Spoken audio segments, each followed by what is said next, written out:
Jim, I'm reading your morning note, special Carnage edition. What does that mean? Well, I put that out for Investing Club, and this is my morning memo, which I felt I had to be a little more dire, if only because I think the Fed, I know David disagreed with me, the Fed's now targeting your savings. They have no choice. They realize that there's been tremendous transfer payments from the government to you.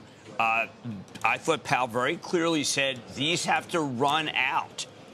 They have to run out before spending gets cools off. He wants that. And then, David, I thought that was really interesting was that it wasn't Powell just saying whip inflation now. Powell was saying, look, I don't know. I'll just keep doing it. And that's one of the reasons why I think that the 2-year is not done going down in price and up in yield. Well, he made it very clear, and as he has previously, Jim, that he wants to see slackening the labor market. No doubt about it, right?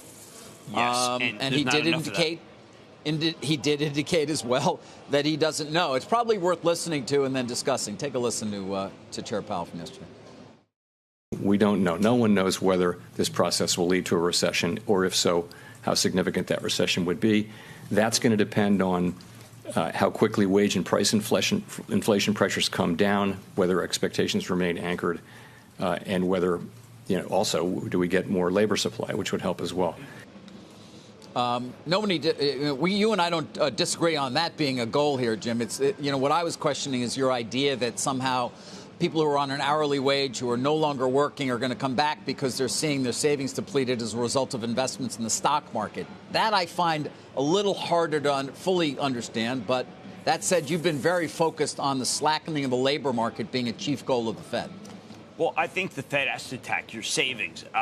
Now, the stock market, I want to be very careful. They have to attack your IRA, your 401k, your self-employment plan, and your savings.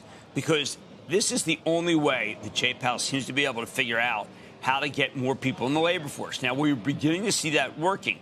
So in some ways, when I hear him say we don't know where it goes, it concerns me because he is winning. It's just that I think he doesn't want to win. I think he wants a runaway.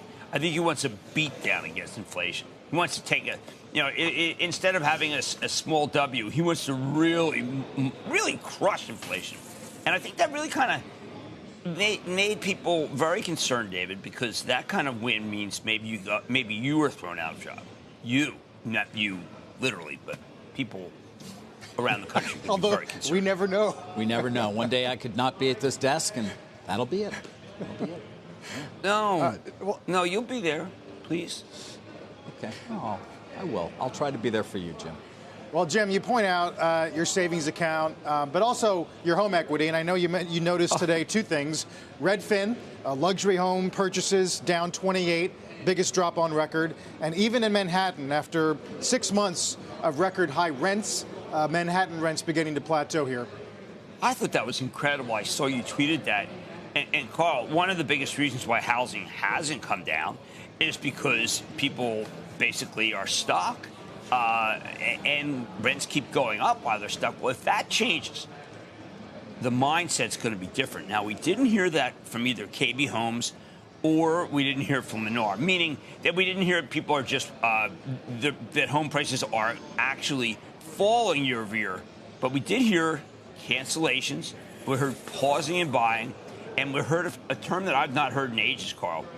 People are canceling because of buyer's remorse. That must be music to Jay Powell's ears.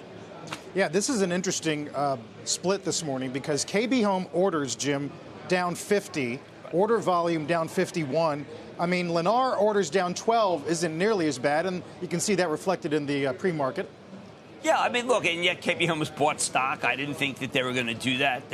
That signaled longer-term bullishness. The KB Home, these actually were very opposite quarters. Lennar seems to be making a ton of money, and I'm not saying they're not concerned. They see what we see. But both of them have increasing gross margins. And, David, if these companies are making more year after year, again, that does not fit with what Powell wants.